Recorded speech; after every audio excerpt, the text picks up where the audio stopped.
நேற்றைய தினம் அவருடைய கட்சி கூட்டத்தில் மாண்புமிகு அமைச்சர் அவர்கள் இதை ஜல்லிக்கட்டிலே அரசியல் செய்ய வேண்டாம், நான் எச்சரிக்கை விடுகிறேன் என்று சொல்லியிருக்கிறார். அதில் அரசியல் செய்யாதீர்கள் என்று மாண்புமிகு அமைச்சர் அவர்கள் சொல்வது எங்களுக்கே வேடிக்கையாக இருக்கிறது. இதில் என்ன அரசியல் இருக்கிறது என்று எங்களுக்கு தெரியவில்லை.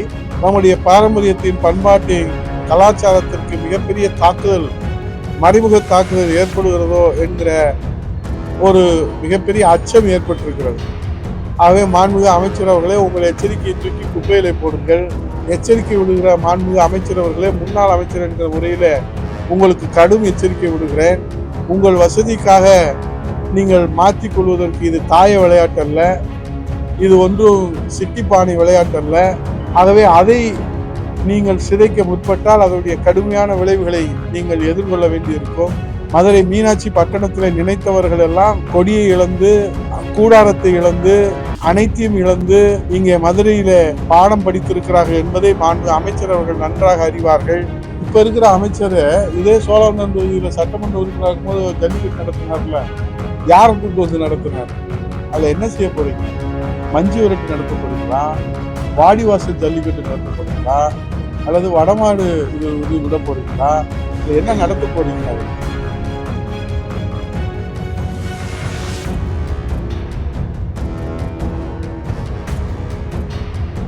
தை திருநாள் பொங்கலிலே நமக்கு எப்படி கரும்பும் பொங்கலும் ஞாபகத்துக்கு வருகிறதோ, அதே போல வீரத்தின் அடையாளமாகவும் பாரம்பரியம் பண்பாட்டின் அடையாளமாகவும் 1500 ஆண்டுகளுக்கு மேலே இந்த பாரம்பரியத்தின் வீரத்தின் அடையாளமாக இருக்கிற வீரம் செறிந்த நம்முடைய தமிழ் மண்ணுக்கு அடையாளமாக இருக்கிற இந்த ஜல்லிக்கட்டு ஒவ்வொரு கிராம மண் வாசனையோடு கிராமத்தினுடைய அந்த மண் வாசனை உலகறிய செய்கின்ற வகையில உலக பிரசித்தி பெற்ற ஜல்லிக்கட்டு வாடிவாசலில் நடைபெற்று வருவதை இந்த தமிழ் சமுதாயம் நன்றாக அறியும்.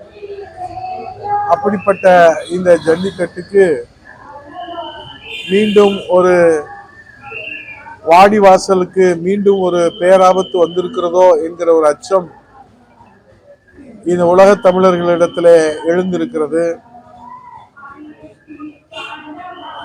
இன்றைக்கு பறி கொடுத்திருக்கிற அந்த வீர விளையாட்டின் உரிமையை ஒட்டுமொத்த உலக தமிழர்களே போராடி அனைத்து இந்திய அண்ணா திராவிட முன்னேற்ற கழக அரசிலே தான் மீட்டெடுக்கப்பட்டது. நேற்றைய தினம் அவருடைய கட்சி கூட்டத்தில் மாண்புமிகு அமைச்சர் அவர்கள் இதை ஜல்லிக்கட்டிலே அரசியல் செய்ய வேண்டாம், நான் எச்சரிக்கை விடுகிறேன் என்று சொல்லியிருக்கிறார். இந்த ஜல்லிக்கட்டின் உரிமை பறிபோகக்கூடாது என்பது உலக தமிழர்களுடைய எண்ணம். இந்த வாடிவாசல் மூடப்படக்கூடாது என்பது ஒட்டுமொத்த உலக தமிழர்களுடைய எதிர்பார்ப்பு. இந்த வாடிவாசல் ஒவ்வொரு ஆண்டும் தை பொங்கலுக்கு திறக்கப்பட வேண்டும். அதிலே சீறி வருகிற காளைகள் துள்ளி வர வேண்டும். அதை இளம் சிங்கங்கள் அடக்க வேண்டும். இந்த வீர விளையாட்டை உலகெங்கும் பார்க்க வேண்டும் என்பதுதான் ஒவ்வொரு தமிழர்களுடைய எண்ணமாக, கனவாக, சிந்தனையாக இருக்கிறது. ஆகவே அதை தொடர்ந்து நடத்த வேண்டும் என்று மக்களுடைய எண்ணங்களை எடுத்து வைத்தால் அதில் அரசியல் செய்யாதீர்கள் என்று மாண்புமிகு அமைச்சர் அவர்கள் சொல்வது எங்களுக்கே வேடிக்கையாக இருக்கிறது. இதுல என்ன அரசியல் இருக்கிறது என்று எங்களுக்கு தெரியவில்லை. ஆகவே இன்றைக்கு அலங்காநல்லூர் ஜல்லிக்கட்டு, அவனியாபுரம் ஜல்லிக்கட்டு, பாலமேடு ஜல்லிக்கட்டு என்று இந்த ஒவ்வொரு ஊரின் அடிப்படையில அந்த ஜல்லிக்கட்டு நடந்து வருவது எல்லோரும் அறிந்த வரலாறு. மாண்புமிகு அமைச்சர் அவர்களும் நன்றாக அறிவார்கள்.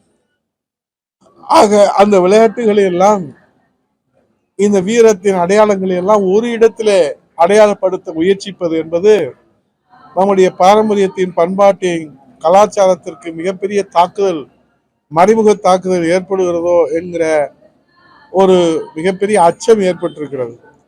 ஆகவே மாண்புமிகு அமைச்சர் அவர்களுடைய எச்சரிக்கையை கண்டு நாங்கள் பயப்படுவர்கள் அல்ல.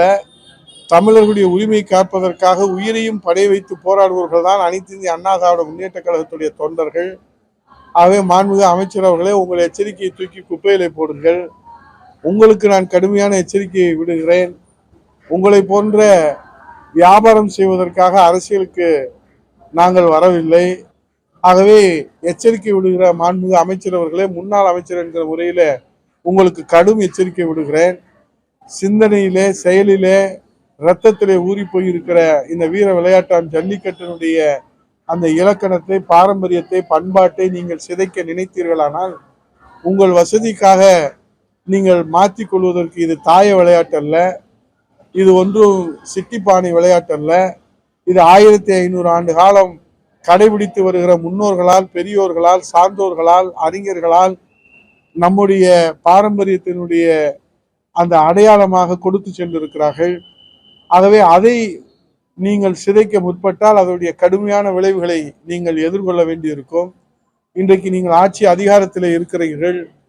ஆகவே அதிகார பலம், பண பலம் இவைகளை வைத்துக் கொண்டு எதை வேண்டுமானாலும் செய்து விடலாம் என்று இந்த மதுரை மீனாட்சி பட்டணத்தில் நினைத்தவர்கள் எல்லாம் கொடியை இழந்து, கூடாரத்தை இழந்து, அனைத்தையும் இழந்து இங்கே மதுரையில பாடம் படித்திருக்கிறார்கள் என்பதை மாண்பு அமைச்சர் அவர்கள் நன்றாக அறிவார்கள். ஆகவே நாங்கள் என்ன சொல்லிவிட்டோம் என்று நீங்கள் எச்சரிக்கை விடுக்கிறீர்கள் என்று எங்களுக்கு புரியவில்லை. வாடிவாசல் திறக்கப்பட வேண்டும், காளைகள் அவிழ்த்து விடப்பட வேண்டும், அது மூடப்படக்கூடாது என்ற மக்கள் எண்ணங்களை நாங்கள் எடுத்து சொல்வதில்லை. என்ன அரசியலை நீங்கள் கண்டுபிடித்திருக்கிறது என்பதை விளக்கம் சொன்னால் பரவாயில்லை. மக்களின் உரிமை குரலாய் எடுத்து சொல்வதற்கு அது எந்த வடிவத்திலே, அது உருட்டலாக, மிரட்டலாக, எத்தகைய வடிவத்திலே அது வந்தாலும் அதை எதிர்கொள்வதற்கு நெஞ்சுரம் கொண்டு அனைத்து இந்திய அண்ணா திராவிட முன்னேற்ற கழகத்துடைய கடைக்கோடி தொண்டனாக நாங்கள் தயாராக இருக்கிறோம். ஆகவே ஜல்லிக்கட்டை நீங்கள் மூடு விழா கண்டால் இந்த தாய் தமிழ்நாடு கொதித்தெழும், உலக தமிழர்கள் கொதித்தெழுவார்கள்.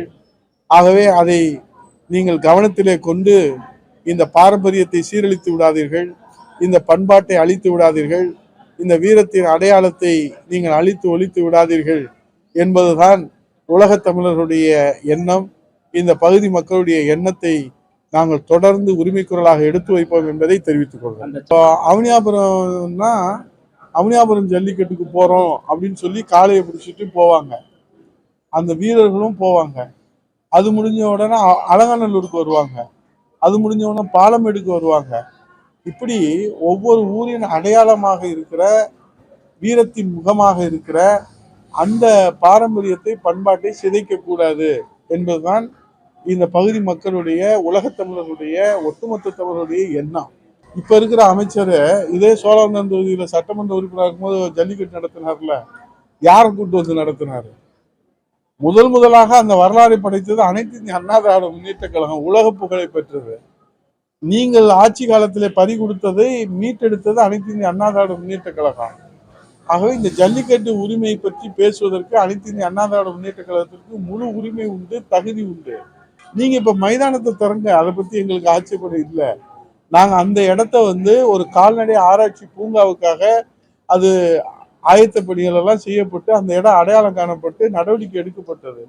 இப்ப அதுல நீங்க விளையாட்டு மைதானம் வச்சு உங்க தலைவர் பெயர் வைக்க போறதா இப்ப சொல்லி இருக்கிறீங்க, அல்லது சொல்லாம இருக்கிறீங்க.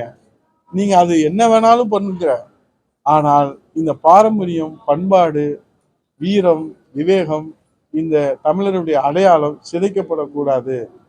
மறைமுக தாக்குதலை தடுத்து நிறுத்த வேண்டும் என்பதுதான் ஒட்டுமொத்த உலக தமிழருடைய கோரிக்கை. 1 கோடி பேர்கள் கூட அதை வச்சு நீங்க முதலமைச்சராக இருக்கிற முத்துவேல் கருணாநிதி ஸ்டாலின் அவர்கள் திறக்கட்டும், ஆட்சேபனை இல்லை எங்களுக்கு. அதில் என்ன செய்ய போறீங்க? மஞ்சு விரட்டு நடத்த போறீங்களா? வாடிவாசல் ஜல்லிக்கட்டு நடத்த போறீங்களா? அல்லது வடமாடு இது விட போறீங்களா? இல்லை என்ன நடத்த போறீங்க அதுல என்பது மிகப்பெரிய கேள்வியாக இருக்கிறது. இன்றைக்கு டிஜிட்டல் உலகம். இன்னைக்கு இங்க அலங்காநல்லூர் ஜல்லிக்கட்டு நடக்கிற அந்த ஜல்லிக்கட்டை உலகம் முழுவதும் நேரலையில பாக்குறாங்க. இன்னைக்கு நேரையும் பாக்குறாங்க. ஆக பார்க்க முடியவில்லை என்ற ஒரு காரணத்தை சொல்லி ஒரு மைனாரிட்டி ஏற்படுத்தி இது IPL மேட்ச் போல அவர் உருவாக்க வேண்டும் என்று நினைத்தால் அதுல இருக்கிற அந்த கலாச்சாரம், பண்பாடு, நாகரீகம் அது சிதைந்து நம்முடைய வரலாறு மறைக்கப்படும், நம்முடைய வரலாறு சிதைக்கப்படும், நம்முடைய வரலாறு திரித்து கூறப்படும் என்பதுதான் இன்றைய உலக தமிழர்களுடைய வேதனையாக இருக்கிறது. இதுபோன்ற செய்திகளை மேலும் தெரிந்து கொள்ள எங்களது யூடியூப், ஃபேஸ்புக் மற்றும் ட்விட்டர் ஆப்களை சப்ஸ்கிரைப் செய்யவும்.